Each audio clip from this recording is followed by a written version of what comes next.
सभी साथियों का स्वागत है हमारे YouTube channel long walk GK में। साथियों, आज हम जो कंप्लीट बायोलॉजी है उसकी बात करने वाले हैं। और बायोलॉजी से है वो एग्ज़ाम में सबसे ज़्यादा प्रश्न है वो बायोलॉजी से ही पूछे जाते हैं। और बायोलॉजी से हम एक एक प्रश्न को निकालने वाले हैं। एकदम बढ़िया तरीके से आपको पढ़ाने वाला हूँ बायोलॉजी। और हमारे द्वारा इस सेशन में जो भी जानकारी दी जाती है, इस जानकारी के बाहर है वो आपका एक प्रश्न भी नहीं जाने वाला है बायोलॉजी से रिलेटेड। और साथियों, अगर आपको मेरे द्वारा दी गई जानकारी पसंद आती हो तो वीडियो को एक लाइक करें, कर दें और कमेंट ज़रूर करें कि आपको जानकारी कैसी लगी। और चैनल पर नए हो तो चैनल को सब्सक्राइब करके बेल आइकन को प्रेस कर दें ताकि मेरे द्वारा जो भी यहाँ पर वीडियो डाला जाता है वो सबसे पहले आप तक पहुँच सके। गिरते हैं सह सवार ही मैदान जंग में, वो तिफल ही क्या गिरेंगे जो घुटनों के बल चले हो। साथियों, जो मैदान में उतरा ही नहीं है उसके लिए है वो सब क्या है, उसके लिए सब है वो नया नया रहता है। और मैदान में जो उतर जाता है उसके बाद में क्या सोचना, अरे जब ऊँख ले गए मायने सिर दे दियो फिर दमिड़ाऊँ के डरनो तो बड़ा आप आपने सेशन गए बात है। साथियों, बायोलॉजी को कहा जाता है जीव विज्ञान। क्या कहा जाता है? जीव विज्ञान। और बायो का अर्थ होता है जीवन और लोगोज का अर्थ होता है अध्ययन। इसका अर्थ हो गया हमारे जीवन या चाहे हमारे जीवन का अध्ययन हो, चाहे पशु और पक्षियों के जीवन का अध्ययन हो, उसे कहा जाता है जीवन अध्ययन या जीव विज्ञान। और जीव विज्ञान शब्द का प्रयोग है वो लेमार्क और ट्रेविरेंस नामक वैज्ञानिकों ने 1801 में किया था। मोस्ट इम्पोर्टेंट याद रखना साथियों कि जीव विज्ञान शब्द का प्रयोग लेमार्क और ट्रेविरेंस ने 1801 में किया था। बढ़ते हैं आगे। ये कुछ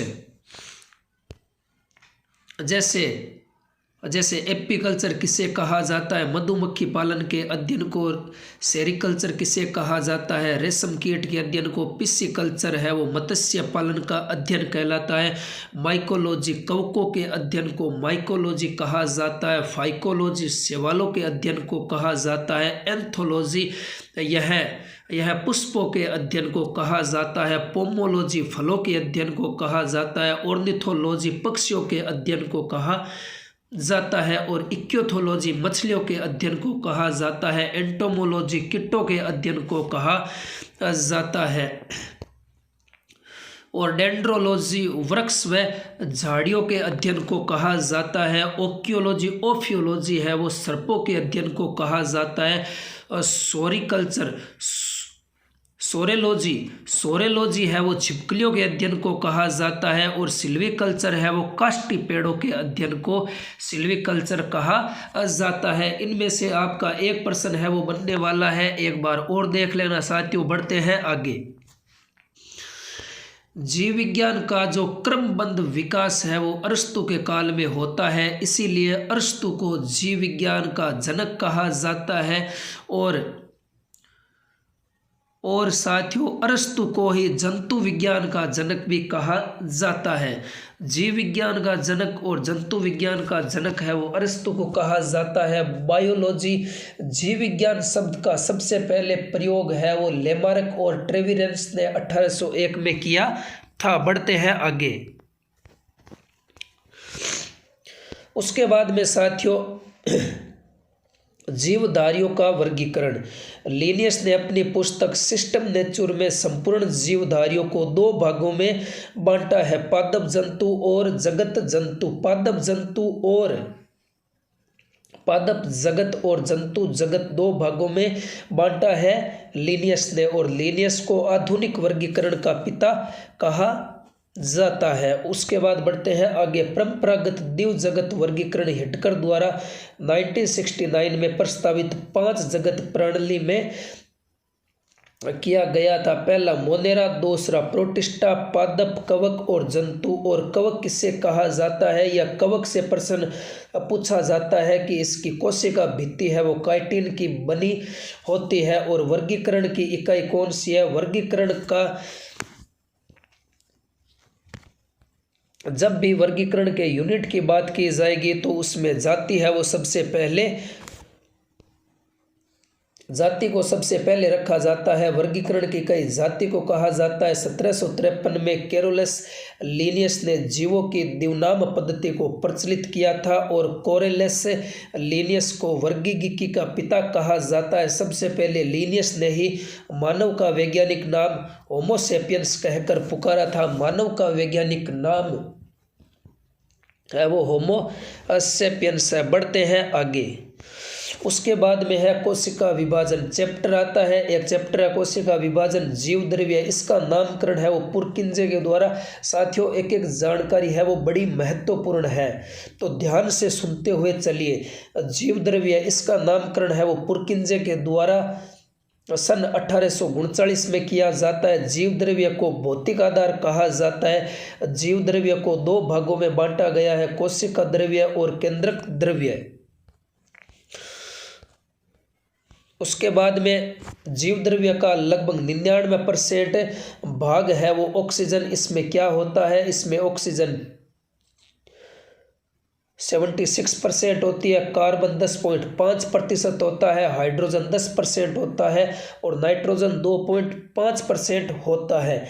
यह थोड़ा ध्यान रखना इसका। जीव द्रव्य में जीव द्रव्य के अंदर सबसे ज़्यादा क्या होता है, ऑक्सीजन होती है 76%, और जीव द्रव्य का लगभग 80% भाग है वो जल का बना होता है। जीव द्रव्य में अकार्बनिक और कार्बनिक यौगिकों का अनुपात है वो 81.19% है। उसके बाद में कोशिका पर बढ़ते हैं। एक चैप्टर है कोशिका। कोशिका के अध्ययन को साइटोलॉजी कहा जाता है। मोस्ट इम्पोर्टेंट है, याद रखना। यह सभी जानकारी है वो बहुत ही महत्वपूर्ण है। सीटी एग्जाम दे लेना चाहिए, एसएससी जीडी में बैठ जाना। और कोशिका शब्द का प्रयोग सर्वप्रथम रॉबर्ट हुक ने 1665 में किया था। सबसे छोटी कोशिका जीवाणु है वो माइकोप्लाज्म गैलसेप्टिकामा है, और सबसे लंबी कोशिका तंत्रिका तंत्र की है। सबसे बड़ी कोशिका है वो शुतुरमुर्ग के अंडे की है। सबसे बड़ी कोशिका किसकी है, शुतुरमुर्ग के अंडे की। और कोशिका सिद्धांत का प्रतिपादन 1838-39 में स्लाइडेन और स्वान ने किया था। कोशिका सिद्धांत का प्रतिपादन। और कोशिका के मुख्य भाग कौन से हैं, तो एक है कोशिका भित्ति। कोशिका भित्ति है वो पादप कोशिका में पाया जाता है जो सेल्यूलोज का बना होता है। जीवाणु का कोशिका भित्ति है वो पेप्टिडोगल केन का बना होता है। और कोशिका झिल्ली। कोशिका झिल्ली का मुख्य कार्य कोशिका के अंदर जाने वाले व अंदर से बाहर आने वाले पदार्थों का पता लगाना या निर्धारण करना कोशिका झिल्ली का काम है। और जो तारकक्काएँ होती है इसकी खोज है वो बोबरी ने की थी। राइबोसोम की बात करते हैं। राइबोसोम है वो सर्वप्रथम रॉबिन्स व ब्राउन ने 1953 में पादप कोशिका में तथा जी पेलाडे ने 1955 में जंतु कोशिका में राइबोसोम को देखा था। 1958 में रॉबर्ट ने इसका नामकरण किया था। यह राइबोन्यूक्लिक एसिड नामक अम्ल व प्रोटीन की बनी होती है, इसीलिए राइबोसोम को प्रोटीन की फैक्ट्री कहा जाता है। सबसे वेरी इंपॉर्टेंट कि राइबोसोम को प्रोटीन की फैक्ट्री कहा जाता है।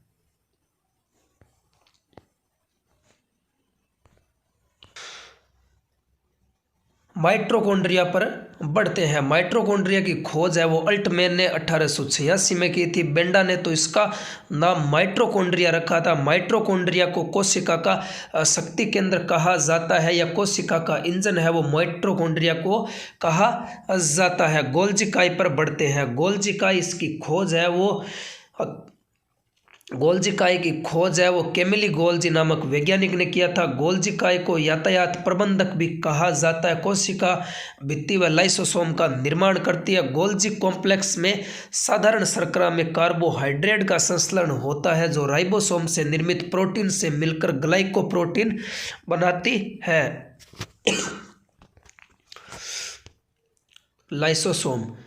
लाइसोसोम की खोज डी डुए ने की थी। उसमें 24 प्रकार के एंजाइम पाए जाते हैं और लाइसोसोम को आत्मघाती थैली कहा जाता है। और प्रोटीन की फैक्ट्री है वो राइबोसोम को कहा जाता है। और कोशिका का शक्ति केंद्र है वो माइटोकॉन्ड्रिया को कहा जाता है। और लवक, लवक है वो हरित लवक को पादप कोशिका की रसोई कहा जाता है। पत्तियों का पीला रंग उनमें केरोटीन के निर्माण के कारण होता है। बढ़ते हैं केंद्र के ऊपर। केंद्रक, यह कोशिका का सबसे प्रमुख अंग है। केंद्रक द्रव्य में धागेनुमा पदार्थ जाल के रूप में बिखरा दिखलाई पड़ता है,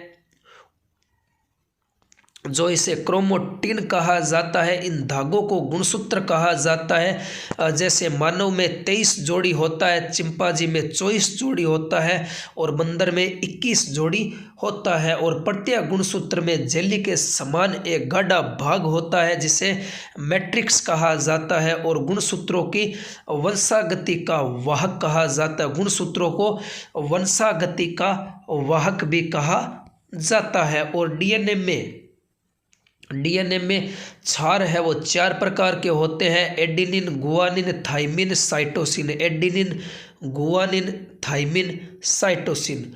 और सन 1953 में जेडी वॉटसन व क्रिक ने डीएनए की द्विकुंडली संरचना मॉडल प्रतिपादित किया था और इसके लिए है वो 1962 में इन्हें नोबेल पुरस्कार मिलता है। जेडी वॉटसन व क्रिक को डीएनए की द्विकुंडली देने के लिए और प्रोटीन बनने की अंतिम क्रिया को ट्रांसलेशन कहा जाता है। ट्रांसलेशन कहा जाता है प्रोटीन बनने की अंतिम क्रिया को।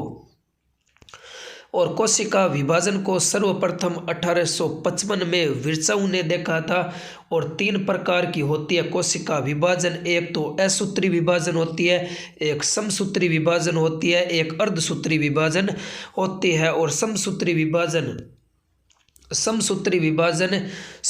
विभाजन की क्रिया को जंतु कोशिका में सबसे पहले जर्मनी के वोल्थेयर फ्लेमिंग ने 1879 में देखा था। उन्होंने ही 1882 में इस क्रिया को माइटोसिस नाम दिया था। और अर्धसूत्री विभाजन, और कोशिका में अर्धसूत्री विभाजन का नाम है वो फॉर्मर व मुर्रे ने दिया था और इसकी खोज है वो बिजमे ने की थी।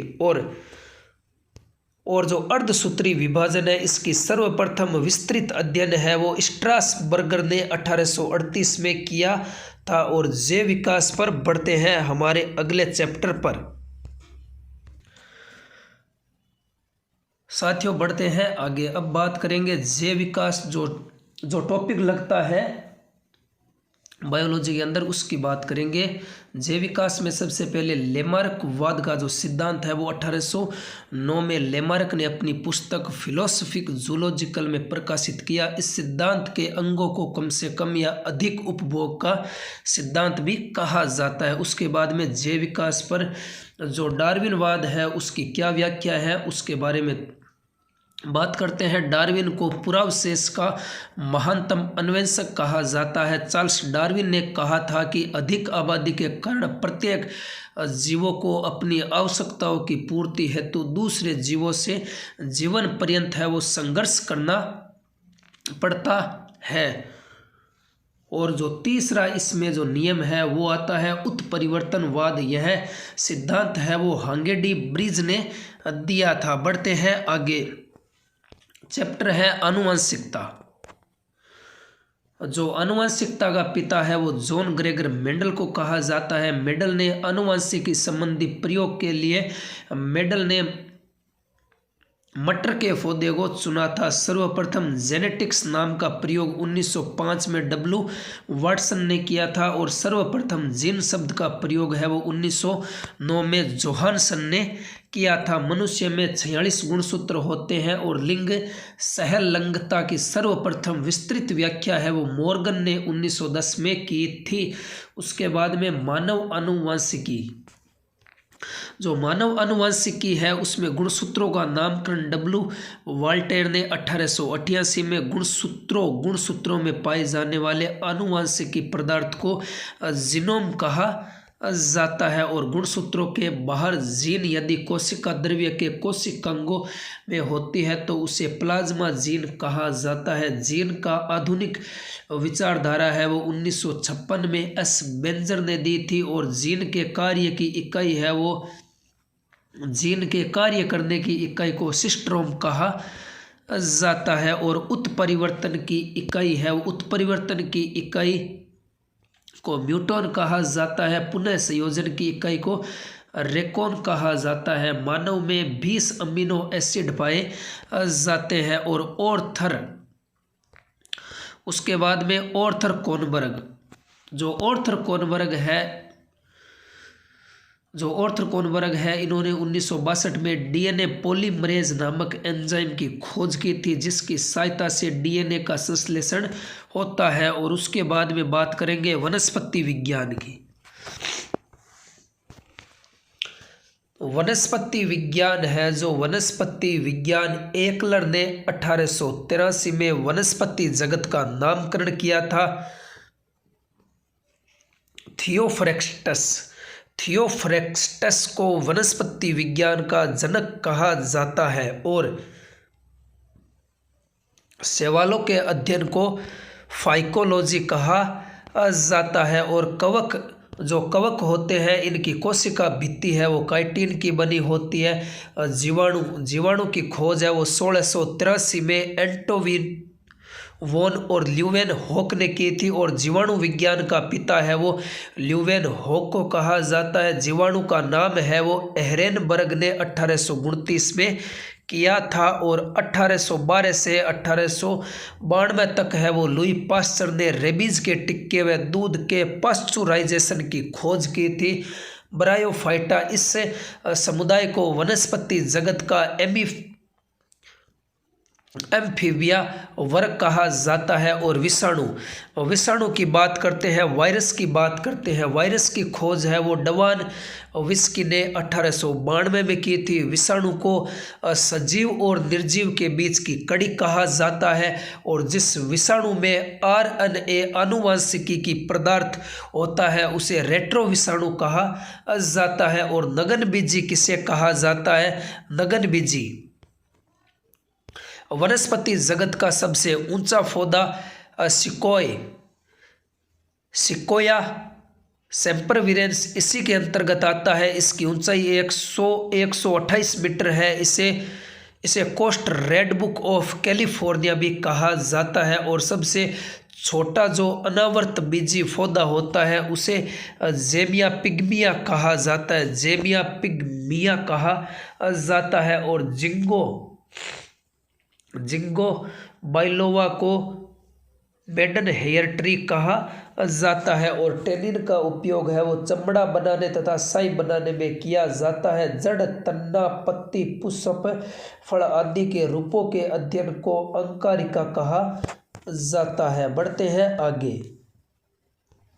सरल फल के अंतर्गत है जो अमरूद कहलाते हैं। पुंज फल के अंतर्गत स्ट्रॉबेरी, रसबेरी आते हैं। संवर्धित फल के अंतर्गत कटहल, सहतूत आते हैं। और असत्य फल है वो सेव, कटहल है। जाइलम को काष्ठ कहा जाता है। जाइलम को क्या कहा जाता है? जाइलम को काष्ठ कहा जाता है। उसके बाद में प्रकाश संश्लेषण, क्लोरोफिल के केंद्र में मैग्नीशियम का एक परमाणु होता है। प्रकाश संश्लेषण, लाल रंग में प्रकाश सबसे अधिक व बैंगनी रंग में प्रकाश सबसे कम होता है।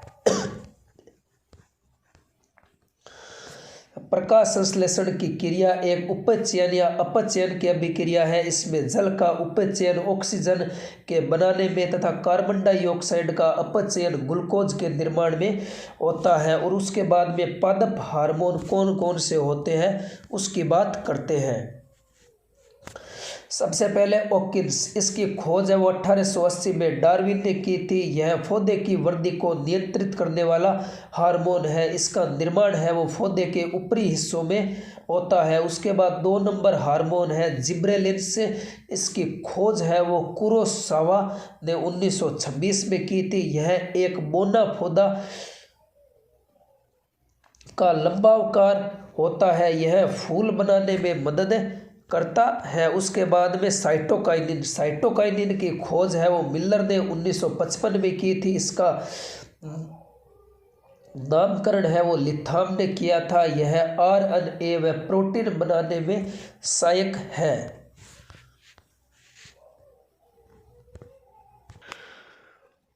और उसके बाद में है एब्सिसिक एसिड। एब्सिसिक एसिड की खोज है वो कार्नस व एंडिकोट ने की थी। यह एक वृद्धि रोधक हार्मोन है। उसके बाद में बात करते हैं एथिलीन। जो एथिलीन है यह एकमात्र ऐसा हार्मोन है जो गैसीय रूप में पाया जाता है। हार्मोन के रूप में इसे बर्ग ने 1962 में प्रमाणित किया था। यह फलों को पकाने में सहायता करता है। और उसके बाद फ्लोरीजेंस, यह फूल खिलाने वाले हार्मोन भी इसे कहा जाता है फ्लोरीजेंस। उसके बाद में पादपों में जो रोग होते हैं, सबसे पहले विषाणु जनित रोग कौन से होते हैं? पादपों के अंदर एक होता है तंबाकू का मोजेक रोग। इस रोग का कारक है वो टोबैको मोजेक वायरस है। उसके बाद में है पोटैटो मोजेक। इसमें पत्तियों में चित्तकबरापन तथा बौनेपन के लक्षण प्रदर्शित होते हैं। उसके बाद में जो पादपों में जीवाणु जनित रोग होते हैं, उसमें सबसे पहले आलू का सेथिल रोग, इसको रिंग रोग के नाम से जाना जाता है।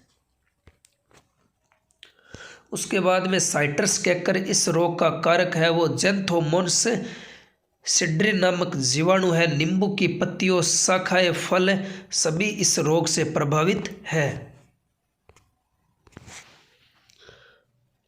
जो संसार में लंबा वृक्ष है वो सिकोया, इसे coast red book of California कहा जाता है। सबसे छोटे गुणसूत्र है वो शैवालों के अंदर होते हैं और सबसे लंबे गुणसूत्र है वो ट्राइलिथम में होते हैं। और सबसे ज़्यादा गुणसूत्र वाला पौधा है वो ओफियोग्लोसम होता है। कौन सा होता है? ओफियोग्लोसम। अब बढ़ते हैं पारिस्थितिकी चैप्टर पर बढ़ते हैं। पारिस्थितिक तंत्र या परितंत्र शब्द का उपयोग सर्वप्रथम टेंसले नामक वैज्ञानिक ने किया था। अब बढ़ते हैं प्रदूषण के ऊपर। जो प्रदूषण से प्रश्न पूछे जाते हैं कि 3 दिसंबर 1984 को भोपाल में जो गैस त्रासदी होती है उसमें यूनियन कार्बाइड फैक्ट्री में मिथाइल आइसोसाइनाइड के रिसाव के कारण दुर्घटना हो जाती है। उसके बाद में ऑयल स्पिल्स, जो ऑयल सिपल्स है वह जलीय सतह पर फैले तेल को ऑयल सिपल्स कहा जाता है। पारायुक्त जल पीने से मिनीमाता रोग हो जाता है। उसके बाद में एस्बेस्टस, जो एस्बेस्टस के रेशों से युक्त जल के सेवन को एस्बेस्टोसिस नामक जानलेवा रोग हो जाता है। उसके बाद में प्राणी विज्ञान, जो इसमें सबसे पहला है वो संघ पोरीफेरा है। इस संघ के सभी जंतु है वो खारे जल में पाए जाते हैं। केंचुए में चार जोड़ी हृदय होते हैं। और संघ आर्थ्रोपोडा के जो जीव होते हैं उनकी जो देह शरीर होती है वह हिमोसिल कहलाती है। क्या कहलाती है? हिमोसिल कहलाती है। और मिसोजोइक युग को रेप्टाइल का युग कहा जाता है। हिलोडर्मा विश्व की एकमात्र जहरीली छिपकली है। और संसार का सबसे जहरीला सांप है वो समुद्री सांप, जिसे हाइड्रोफिश भी कहा जाता है। और मुंबईया है वो बिल बनाने वाली छिपकली होती है। इसका प्रचलित नाम है वो स्कंक है। क्या है? स्कंक। साथियों थोड़े बोलने में दिक्कत आ रही है क्योंकि अभी जुकाम है वो सही तरीके से ठीक नहीं हुआ है, इसे ही ठीक करने में लगा हूँ। बढ़ते हैं अब आगे, आप थोड़ा मैनेज करना साथियों मेरे साथ में। जो सबसे बड़ा जीवित पक्षी है वो कौन सा है? शुतुरमुर्ग है। सबसे छोटा पक्षी हमिंग बर्ड है। भारत का सबसे बड़ा चिड़ियाघर अलीपुर कलकत्ता में है। तो विश्व का सबसे बड़ा चिड़ियाघर है वो कुर्जर नेशनल पार्क दक्षिण अफ्रीका में है। और स्तनधारी वर्ग में रक्त का सबसे अधिक तापमान बकरी में होता है। बकरी में तापमान कितना होता है? 39 डिग्री सेल्सियस। क्या होता है? 39 डिग्री सेल्सियस। संयोजी उत्तक, यह उत्तक शरीर के तापक्रम को नियंत्रित करता है तथा मृत कोशिकाओं को नष्ट करके मृत उत्तकों व कोशिकाओं की पूर्ति करता है। मानव शरीर में मांसपेशियों की संख्या 639 है। मानव शरीर की सबसे बड़ी मांसपेशी ग्लूटियस मैक्सिमस है। और उसके बाद में मानव शरीर की सबसे छोटी मांसपेशी है वो स्टेपिडियस है। और तंत्रिका उत्तक, इसे चेतना उत्तक भी कहा जाता है। मानव रक्त है वो एक क्षारीय विलयन होता है। मानव का खून है वो क्या होता है? एक क्षारीय विलयन होता है जिसका पीएच मान है वो 7.4 होता है। रक्त होता है, खून के अंदर 2 प्रकार के पदार्थ पाए जाते हैं। एक तो प्लाज्मा होता है तो एक रुधिराणु होता है। प्लाज्मा का जो 90% भाग है वो भाग है वो जल का बना होता है, 7% प्रोटीन होता है, 0.9% लवण होता है और 0.1% है वो खून के अंदर ग्लूकोज होता है। और सेरम किसे कहा जाता है? सेरम क्या है? जब प्लाज्मा में से फाइब्रिनोजेन नामक प्रोटीन निकाल लिया जाता है तो शेष प्लाज्मा को सेरम कहा जाता है। आरबीसी की बात करते हैं। आरबीसी श्वेत रक्त, लाल रक्त कणिकाएं।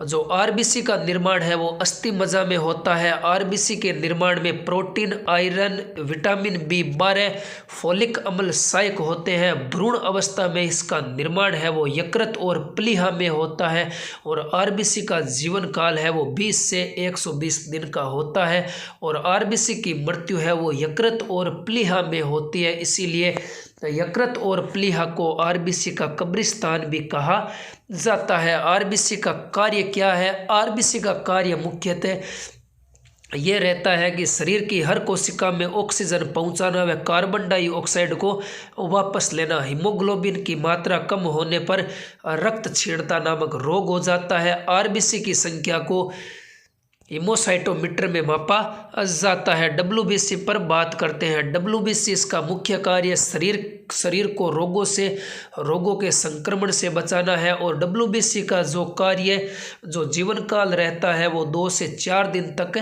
रहता है। और रक्त बिंबाणु किसे कहा जाता है? यह क्या है? रक्त बिंबाणु का निर्माण है वो अस्थि मज्जा में होता है। रक्त बिंबाणु का जीवन काल है वो 3 से 5 दिन होता है और जो रक्त बिंबाणु होते हैं, रक्त बिंबाणु की मृत्यु है वो प्लीहा के अंदर होती है और इसका मुख्य कार्य होता है रक्त का थक्का बनाने में मदद करना। और डेंगू ज्वर के कारण मानव शरीर में प्लेटलेट्स की कमी हो जाती है। रक्त का थक्का बनना।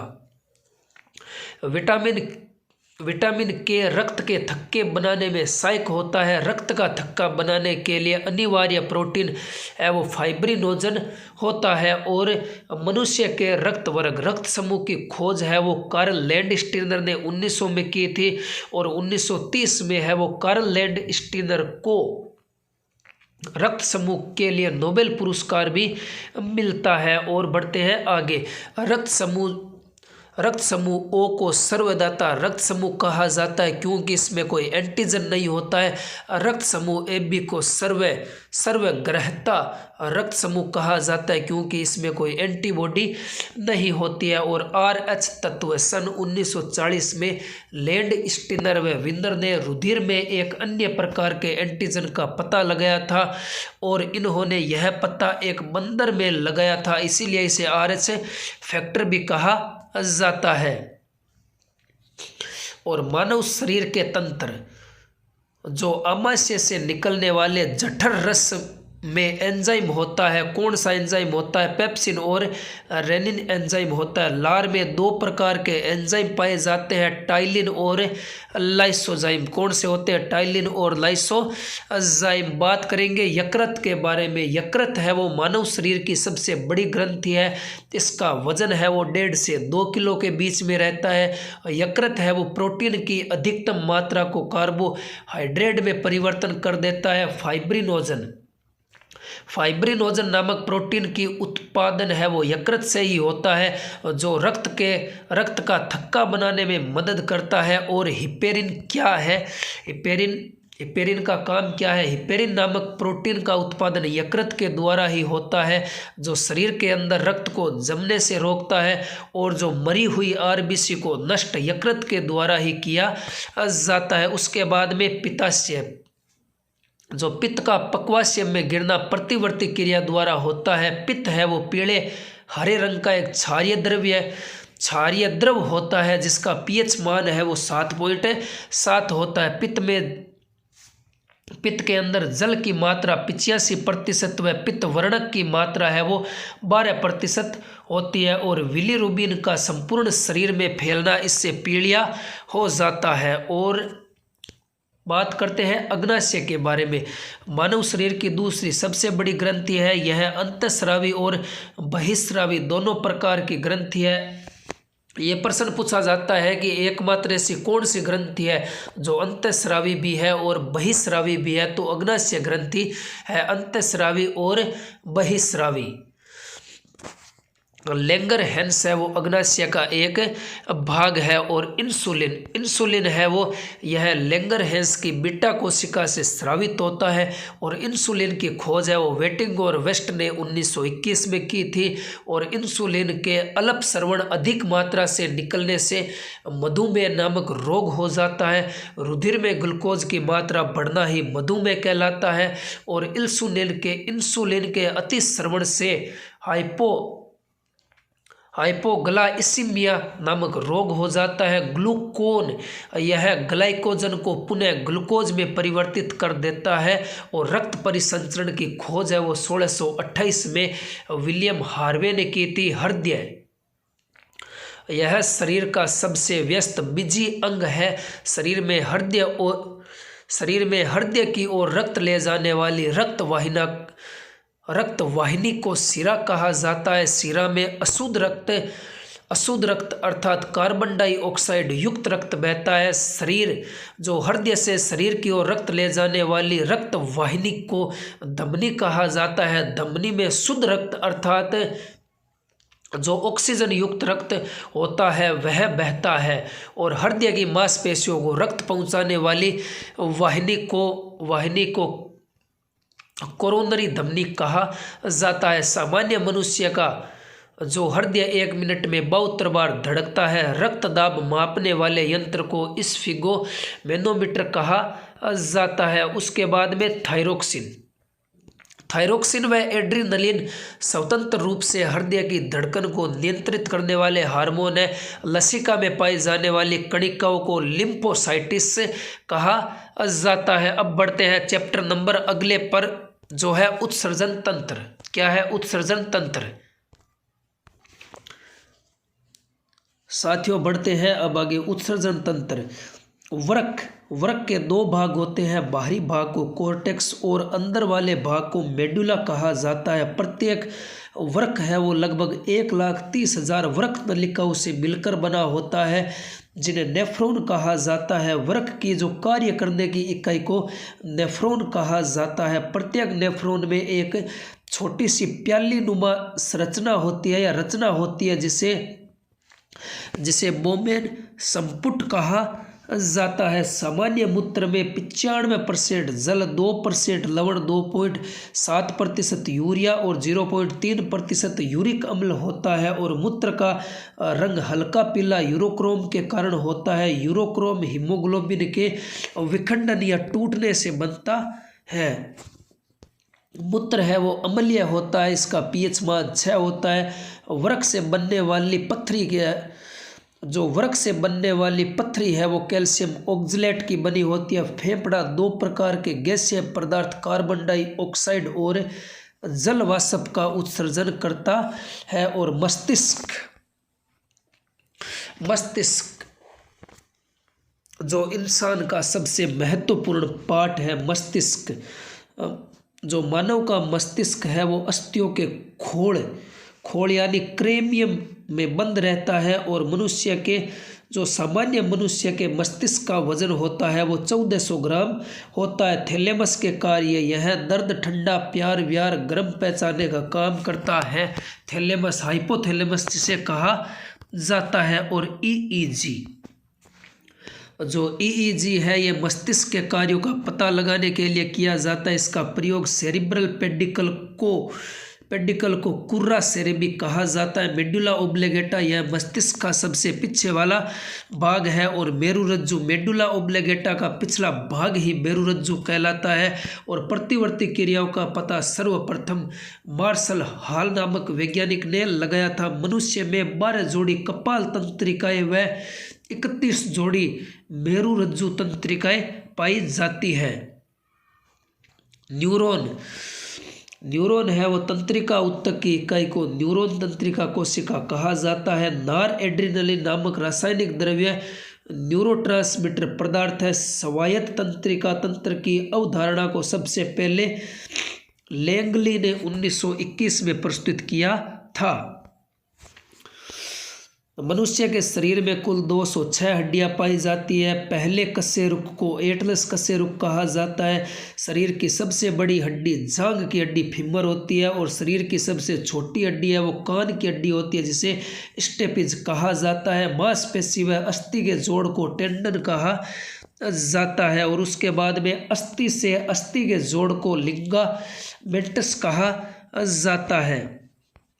बहिस्रावी ग्रंथियाँ कौन कौन सी होती है? बहिस्रावी ग्रंथियों से एंजाइम निकलता है जैसे दूध ग्रंथि, स्वेद ग्रंथि, अश्रु ग्रंथि, श्लेष्म ग्रंथि, लार ग्रंथि। अंतःस्रावी ग्रंथि इनसे हार्मोन निकलता है और अंतःस्रावी ग्रंथि में पहली ग्रंथि है पीयूष ग्रंथि जिसे मास्टर ग्रंथि भी कहा जाता है। और मास्टर ग्रंथि से पीयूष ग्रंथि से हार्मोन कौन कौन से निकलते हैं? एक तो एसटीएच हार्मोन की अधिकता से भीमकायित्व अथवा एग्रोमिगली विकार है उत्पन्न हो जाता है जिसमें मनुष्य की लंबाई है वो सामान्य से अधिक बढ़ जाती है। या एसटीएच की कमी से मनुष्य है वो बौना रह जाता है, छोटो रह जाता है।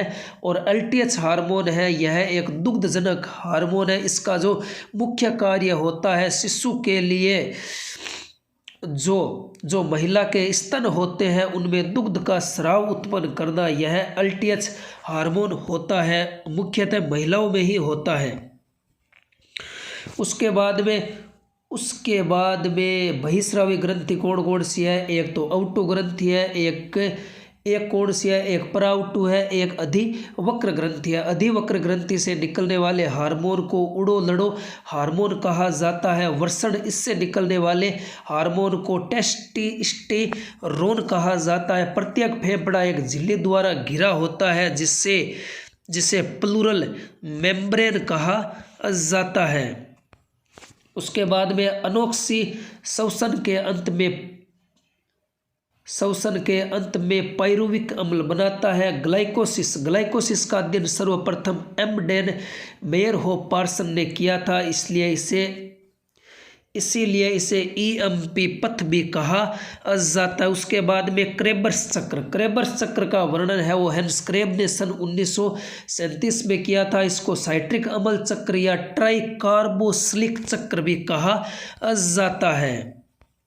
उसके बाद में पोषक पदार्थ है वो यह टॉपिक लगता है जीव विज्ञान के अंदर। इसमें सबसे पहले पोषक पदार्थों में बात करेंगे। कार्बोहाइड्रेट की विटामिन सी का निर्माण करता है, न्यूक्लिक अम्लों का निर्माण करता है और जंतु के बाह्य कंकाल का निर्माण है वो कार्बोहाइड्रेट करता है। प्रोटीन शब्द का सर्वप्रथम प्रयोग है वो बर्जेलियस ने किया था। सभी प्रोटीन में नाइट्रोजन पाया जाता है। और प्रोटीन 3 प्रकार के होते हैं। एक सरल प्रोटीन कौन से होते हैं? तो सरल प्रोटीन होते हैं एल्ब्यूमिन्स होता है, ग्लोबुलिन्स होता है, स्टोन होता है। सहयुग्मी प्रोटीन वो क्रोमोप्रोटीन होता है, ग्लाइकोप्रोटीन होता है और व्यू उत्पन्न प्रोटीन यह प्रोटीन्स पेप्टोन पेप्टाइड होता है। और बच्चों में प्रोटीन की कमी से क्वाशियोरकर व मरामस नामक रोग हो जाता है। विटामिन साथियों, विटामिन के बारे में मैंने एक क्लास है वो इसी चैनल पर लॉन्ग वॉक जीके पर ले रखी है। आपके परिवार के ही अंदर ये क्लास है वो मैंने ले रखी है। विटामिन से संबंधित बहुत अच्छी तरीके से समझाया गया है। एक बार उस क्लास को देखना, दोबारा आपको है वो विटामिन पढ़ने की ज़रूरत नहीं है। बढ़ते हैं आगे। विटामिन ए का रासायनिक नाम रेटिनोल है, इससे रतौंधी रोग होता है। विटामिन बी का रासायनिक नाम थायमिन है, इससे बेरी रोग होता है। विटामिन सी का रासायनिक नाम है वो एस्कॉर्बिक एसिड है, इससे स्कर्वी या मसूड़ों का फूलना ये रोग हो जाता है। और विटामिन डी की कमी से रिकेट्स रोग होता है। और विटामिन डी का रासायनिक नाम कैल्सिफेरोल है। विटामिन ई से महिला के अंदर जनन शक्ति कम हो जाती है। और विटामिन ई का रासायनिक नाम टोकोफेरोल है। और विटामिन के का रासायनिक नाम फिलोक्विनोन है, जिससे रक्त का थक्का है वो नहीं जमता है। और विटामिन का आविष्कार है वो फंक ने किया था 1911 में। इसे रक्षात्मक पदार्थ भी कहा जाता है। और जल के अंदर घुलने वाले विटामिन भैंस गई पानी का अमाइन है। विटामिन बी और सी जो जल के अंदर घुलते हैं। वसा व कार्बनिक घोल में घुलनशील विटामिन कौन से होते हैं? Vitamin E, D, E D A के ये सभी है वो बी और सी को छोड़कर बाकी है वो वसा व कार्बनिक घोल में आसानी से घुले जाते हैं। और विटामिन बी12 में कोबाल्ट पाया जाता है। विटामिन बी12 के अंदर क्या पाया जाता है? कोबाल्ट पाया जाता है। और वसा में अम्ल है वो दो प्रकार के होते हैं, एक संतृप्त होते हैं, एक असंतृप्त होते हैं। असंतृप्त वसा अम्ल मछली के तेल, वनस्पति तेलों में मिलता है। केवल नारियल का तेल व ताड़ का तेल है वो संतृप्त तेल के उदाहरण है। और शरीर में वसा यानी फैट का संश्लेषण है वो माइटोकॉन्ड्रिया के द्वारा होता है। और माइटोकॉन्ड्रिया को कोशिका का पावर हाउस कहा जाता है या शक्ति गृह कहा जाता है। न्यूक्लियक अम्ल कौन से होते हैं? यह अल्प मात्रा में हमारी कोशिका में डीएनए व आरएनए के रूप में पाए जाते हैं। और जो पीने के पानी में आर्सेनिक विष के कारण है वो केराटोसिस नामक बीमारी हो जाती है। गर्भवती स्त्रियों में प्राय कैल्शियम और आयरन की कमी हो जाती है। उसके बाद में है पोषण। खाद्य पदार्थों को सुरक्षित रखने के लिए सोडियम बेंजोएट C6H5COONA का प्रयोग किया जाता है। ये इसका सूत्र है। बढ़ते हैं अब मानव रोग के ऊपर। मानव रोग पर बढ़ते हैं। मैकुलाच ने 1827 में सर्वप्रथम मलेरिया शब्द का प्रयोग किया था। लेवरन ने मलेरिया से पीड़ित व्यक्ति के खून में मलेरिया परजीवी प्लाज्मोडियम की खोज की थी। 1882 में जर्मन वैज्ञानिक रॉबर्ट कोच ने कोलरा व टिब्बी के जीवाणुओं की खोज की थी। और लुई पास्चर ने रेबीज के टिक्के व दूध का पास्चुराइजेशन की खोज की थी। बच्चों में डीपीटी का टिक्का इन्हें डिप्थीरिया, काली खांसी व टिटनेस रोग प्रतिरक्षीकरण के लिए दिया जाता है। एथलीट फुट, यह रोग टीनिया पेडिस नामक कवक से होता है। और एलिसा, यह एक HIV वायरस की जांच करने वाली प्रणाली है, इसे एलिसा टेस्ट कहा जाता है। CD4 काउंट, इस परीक्षण से रोगी की प्रतिरोधक क्षमता का आकलन किया जाता है। उसके बाद में HIV पॉजिटिव लोगों के लिए anti retro virus therapy ART की व्यवस्था की गई है। ART सेवाओं की शुरुआत है वो 1 अप्रैल 2004 से होती है। और देश में डेंगू का जो पहला मामला है वो 1963 में कोलकाता में आता है। डेंगू के कारण मानव के शरीर में प्लेटलेट्स की कमी हो जाती है। और पोलियो वैक्सीन का विकास 1952 में जोन्स सालक तथा 1962 में अल्बर्ट साबिन ने किया था। वर्णांधता, इसमें रोगी को लाल व हरा रंग की पहचानने की क्षमता नहीं होती है।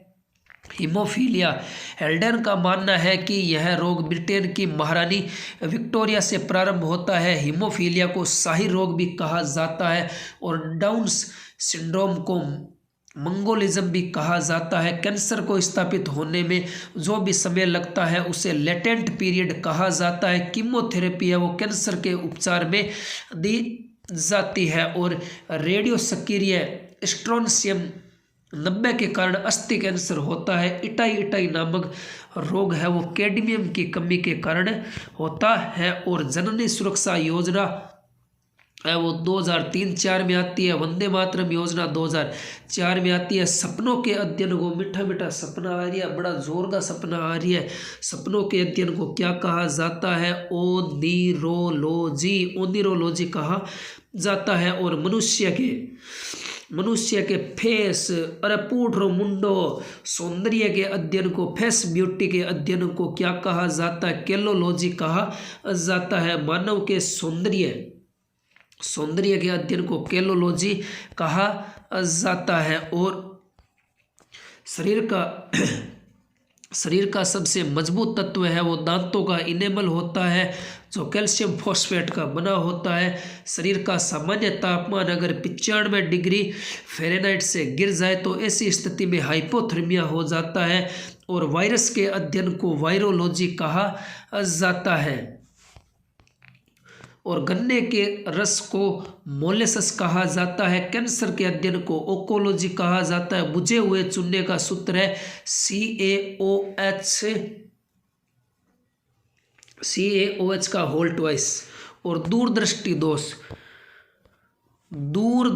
दोष दूरदृष्टि दोष के लिए अवतल लेंस का प्रयोग किया जाता है, निकट दृष्टि दोष के लिए अवतल लेंस का प्रयोग किया जाता है। तो साथियों ये थी हमारी आज की बायोलॉजी की क्लास। ये क्लास है वो आगे आने वाले सीईटी और एसएससी जीडी में जिस भी परीक्षा में विज्ञान लगती है, साइंस लगती है, साइंस का पोर्शन आता है, उसमें है वो बायोलॉजी है, वो बायोलॉजी एक मजबूत मानी जाती है। बायोलॉजी से बहुत ज़्यादा प्रश्न आते हैं। आप साथियों हमारे द्वारा जो भी जानकारी दी जाती है अगर आपको अच्छी लगती हो तो वीडियो को लाइक करें, कमेंट ज़रूर करें, और वीडियो पर नए हो तो चैनल को सब्सक्राइब है वो ज़रूर कर दें और बेल आइकन को प्रेस कर दें ताकि जो भी हमारे द्वारा यहाँ पर जानकारी दी जाती है वो सबसे पहले आप तक पहुँच सके। तब तक के लिए जय हिंद, जय भारत, भारत माता की जय, और मिलते हैं नए वीडियो में।